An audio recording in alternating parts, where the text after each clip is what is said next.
Publius Vergilius Maro, the second Eclogue, episode 8.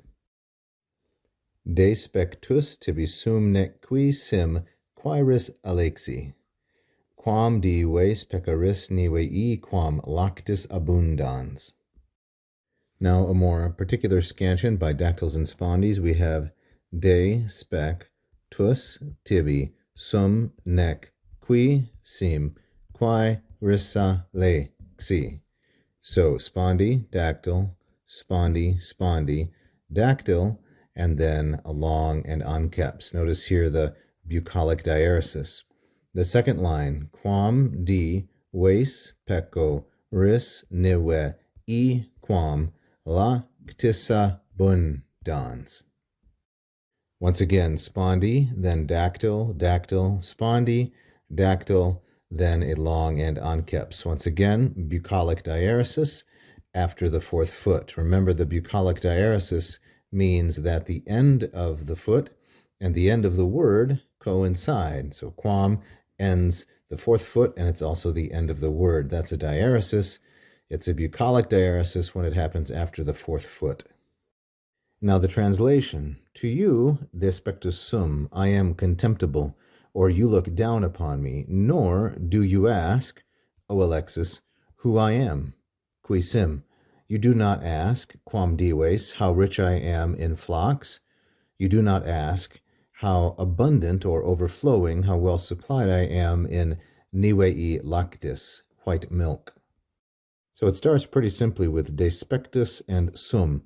So de spectus is from despicio, to look down upon, despicio, despicere.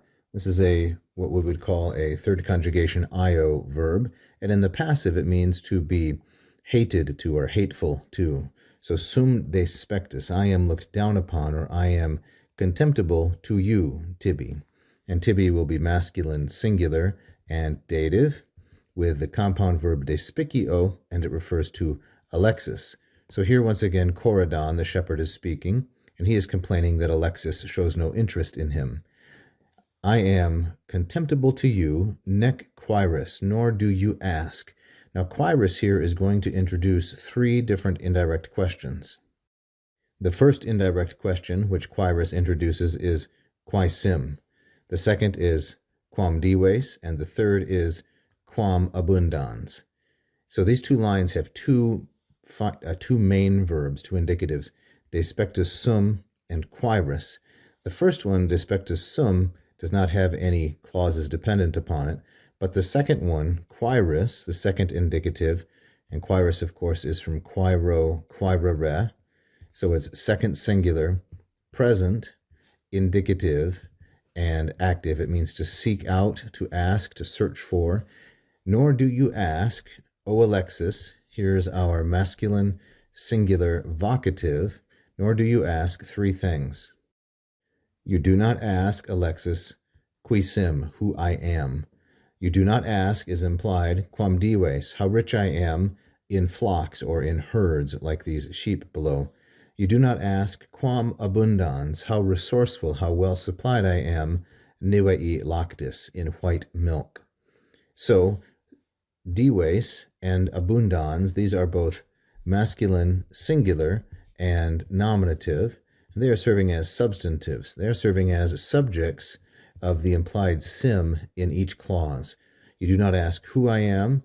You do not ask quam sim dives, how rich I am, or how well supplied, abundans. Then notice that both of these nouns, well, these adjectives functioning as nouns, dives and abundans, they pattern with a genitive. So first is peccaris, which is going to be neuter singular and genitive. It's a third declension noun, pecus, pecoris, like so. And then nivei lactis, which is also neuter singular and genitive. It patterns with abundans, and it's from the third declension noun lactis, which, as I already said, is neuter. Now it may be useful to look at the word order in the second line to see some interesting patterns. We have quam A, which corresponds to quam A, dives B, which corresponds to abundans B, peccaris C, which corresponds to lactis C. So we have A, B, C, A, C, B, and of course nivei, snowy white, milk modifies lactis, so it's the outlier, and thus right in the center of the line breaks up what would otherwise be some significant symmetry. This is part of the great artistry which Vergil employs so brilliantly. Thank you for watching. I hope you enjoyed that free lesson. Please like and subscribe, hit the bell. You can also become a patron at patreon.com/LatinPerDiem. And if you really loved it, you can leave a tip right here as a super fan. Thank you so much.